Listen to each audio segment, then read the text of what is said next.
जय श्री गणेश। आज के वीडियो में हम सुनेंगे सकट चौथ व्रत की कहानी। माघ मास की चौथ के दिन व्रत किया जाता है।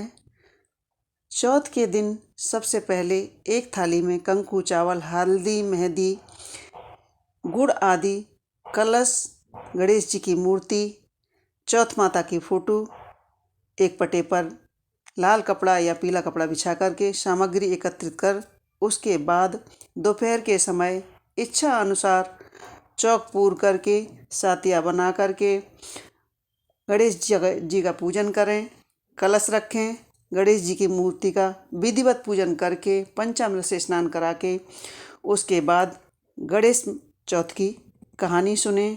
उसके बाद विनायक जी की कहानी सुने। फिर रात में चांद को अर्घ दे करके तिलकुट से बनाया हुआ लड्डू का भोग लगावें और व्रत का पारायण सबसे पहले लड्डू भोजन में लें, उसके बाद व्रत का पारायण करें। एक शहर में एक साहूकार और साहूकारनी रहती थी। वो कोई धर्म पुण्य व्रत कुछ आदि नहीं करते थे, जिससे उनको कोई संतान नहीं थी। एक दिन की बात है, साहूकारनी पड़ोसिन के घर गई। पड़ोसिन माघ मास की चौथ की कहानी सुन रही थी तो साहूकारनी ने पूछा, यह क्या कर रही हो? उसने बताया कि चौथ माता की कहानी सुन रही हूँ। साहूकारनी ने पूछा कि इसके करने से क्या होता है? पड़ोसन बोली कि इसके करने से अन्न, धन, पुत्र आदि सभी सुख मिलते हैं। जब साहूकारनी बोली कि मैं गर्भवती हो जाऊंगी तो मैं सवा सेर के तिलकुटा करूंगी और चौथ माता का व्रत भी करूंगी। कथा सुनने के बाद साहूकारनी गर्भवती हुई। उसके बाद उसने कहा कि मेरे लड़का होगा तो मैं सवा सेर का तिलकुटा करूंगी। तो उसको अगली साल उसका लड़का हो गया। उसके बाद बोली, अब मैं चौथ माता यह बड़ा हो जाएगा तब 5 सेर का तिलकुटा करूंगी। और जब वह बड़ा हो गया तो उसके बाद बोली, बेटे की सगाई होगी तब मैं 11 सेर का तिलकुटा करूंगी। और सगाई भी हो गई। उसके बाद बोली कि मेरे बेटे का विवाह होगा तब मैं 1.25 मन का तिलकुटा करूंगी। इसी तरह साहूकारनी गर्भवती होने से लेकर लड़के के विवाह तक भगवान गणेश जी के तिलकुटा का वादा करती गई और उसने तिलकुटा नहीं किया। बेटे के विवाह की तैयारी हो रही थी। सब लोग बारात लेकर गए। तब चौथ माता ने सोचा कि यह साहूकारनी तो तिलकुटा नहीं करेगी जब तक इसको हम सिखाएंगे नहीं कुछ। फिर बारात मंडप में पहुंच गई। लड़के के जब फेरे होने लगे तो 3 ही फेरे हो पाए थे कि चौथ माता ने उस लड़के को वहाँ से गायब कर दिया।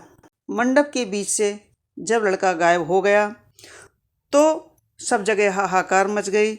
लड़की की माँ भी सोचने लगी कि दूल्हा कहाँ चला गया। बाराती निराश होकर अपने घर चले आए और लड़के की माँ साहूकारनी बहुत दुखी रहने लगी। चौथ माता के कोप से लड़का गायब हो गया था। बहू को बारात लेकर के घर आ गई थी। दूल्हे को चौथ माता ने ले जाकर पीपल के पेड़ पर बिठा दिया। फेरे में हल्ला मच गया। सब दूल्हे को खोजने लगे, दूल्हा नहीं मिला।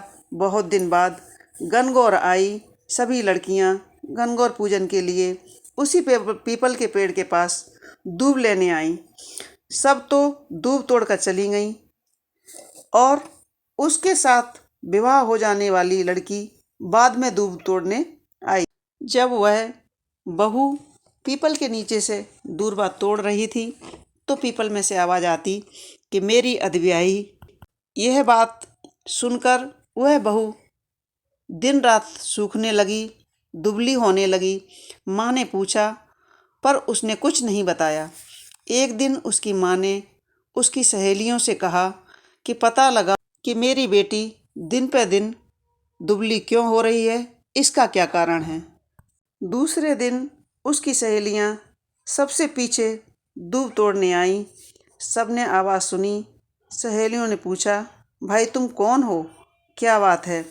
फिर आवाज़ आई कि तुम्हारी सहेली का पति हूँ और चौथ माता के कारण मैं यहाँ बैठा हूँ।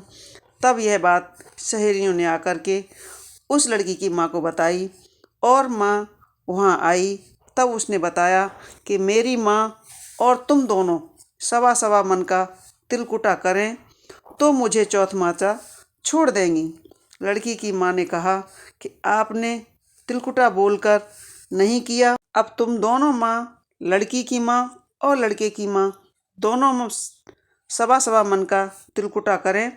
यह खबर लड़के की माँ के पास भी भेजी गई और लड़की की माँ ने और लड़के की माँ ने दोनों ने मिलकर सवा सवा मन के तिलकुटा किए, जिससे चौथ माता खुश हुई और खूब धूमधाम से दोनों का विवाह फिर से किया गया। और चौथ माता इसी तरह सब पर प्रसन्न होना, कहानी सुनने वाले और पढ़ने वाले और सुनाने वाले सभी के परिवार को सुख शांति देना। यह थी चौथ माता के तिलकुटा की कहानी। आगे की कहानी हम सुनेंगे। संकष्टी गणेश चतुर्थी में विनायक की कहानी सुनना बहुत ज़रूरी होता है, इसलिए हम इसी कथा के साथ विनायक कहानी भी कह रहे हैं। आप लोग ध्यानपूर्वक सुने। दो देवरानी जेठानी थी। जेठानी बहुत गरीब थी और देवरानी बहुत अमीर थी। जेठानी देवरानी के यहाँ आटा पीसने जाती थी और हाथ बर्तन में धो करके जो पानी बचता था उसे फेंकती नहीं थी, एक लोटे में भरकर अपने घर ले आती थी, अपने पति को पिला देती थी। इस तरह की कंगाली में भी धीरज नहीं छोड़ा, सदा गणेश जी की पूजा करती रहती थी, धूप दीप करती।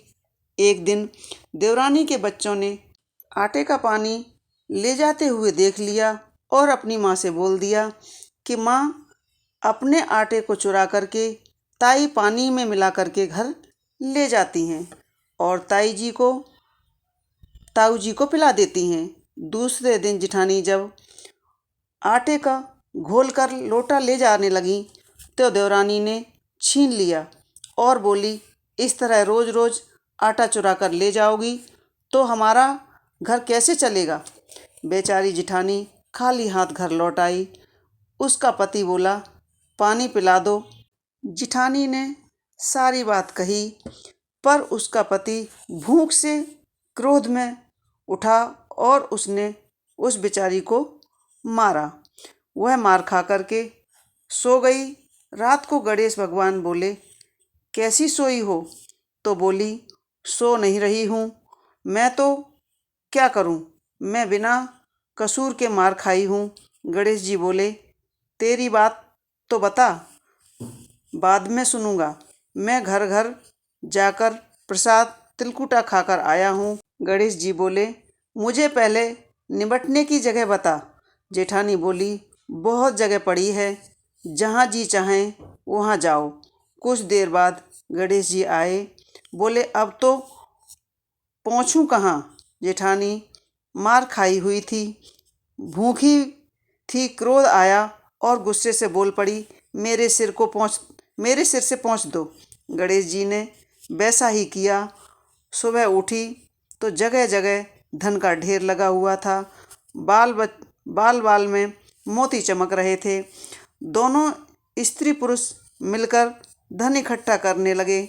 इधर जब देवरानी ने देखा आज इतना दिन चढ़ गया है, जेठानी काम करने नहीं आई, सो क्या कारण है, तो अपने लड़के लड़कियों को लेकर के वहाँ जा पहुँची और अपने बच्चों से बोली, अंदर जाकर देखो आज ताई काम करने क्यों नहीं आई। तो बच्चों ने अंदर जाकर देखा कि ताई और ताऊ तो धन इकट्ठा करने में लगे हुए हैं। आकर अपनी माँ से बोली, यहाँ बहुत सारा धन माल बिखरा पड़ा है। देवरानी भागी भागी उसके यहाँ आ गई और देखकर बोली, इतना धन दौलत कहाँ से आया? जेठानी ने सारी बात बता दी। देवरानी वापस घर आ गई और अपने पति से बोली, तुम मुझे मारो तो सही, देखो जेठानी के कितना धन आ गया है। उसके पति ने समझाया, आपने यहाँ क्या कमी है, पर वह नहीं मानी और पति ने 2-4 मार चांटे मार दिए। उसने झूठ मूठ चिल्लाना शुरू किया और सो गई। रात को गणेश जी आए। पूछा, क्यों सोई हो? तो वह बोली, सोऊं नहीं तो क्या करूं? गणेश जी बोले, निमटूं कहाँ? देवरानी बोली, महाराज, इतनी बड़ी हवेली तो पड़ी है, आपकी जहाँ इच्छा हो वहाँ जाएं। गणेश जी ने सारा घर नरक से भर दिया। बोले, पूछूं कहाँ? तो वह बोली, मेरे सिर से। गणेश जी चले गए। सुबह उठी तो देखा सारा घर बदबू से भरा पड़ा है, सारे घर में गंदगी फैली हुई है। वो बोली, महाराज, आपने मुझसे दगा दिया। गणेश जी बोले, दगा तो तूने किया है, जो झूठ मूठ की मार खा करके पड़ी हुई थी। अब अपने किए का फल भोगो। उसने हाथ जोड़कर माफ़ी मांगी। महाराज, आगे से मैं ऐसा कभी नहीं करूँगी, अपनी माया समेट लो। गणेश जी बोले, तू अपने धन में से आधा धन अपनी जिठानी को दे दे और उसी से जाके माफ़ी मांग ले। देवरानी गई और पैरों में जिठानी के पड़ गई और माफ़ी मांगने लगी। आधा धन दे दिया। गणेश जी ने अपनी माया समेट ली। दोनों घर आनंद से भर गए। महाराज, जिठानी की तरह सबका संकट टालना।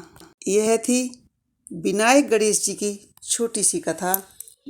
संकष्टी गणेश चतुर्थी व्रत के दिन यह कथा सुनना विशेष आवश्यक होता है। तो यह दौरानी ठानी की कथा हमें ज़रूर सुनना चाहिए। आप हमारे चैनल पर आए, हमें बहुत अच्छा लगा। अगर आप नए हैं तो चैनल को सब्सक्राइब अवश्य कर लें, इसी तरह की व्रत और त्योहारों की कथाएं सुनने के लिए, ताकि आपके पास सबसे पहले नोटिस पहुंच सके और आप हमारी कथाएं सुन सकें। बहुत बहुत धन्यवाद। जय श्री गणेश।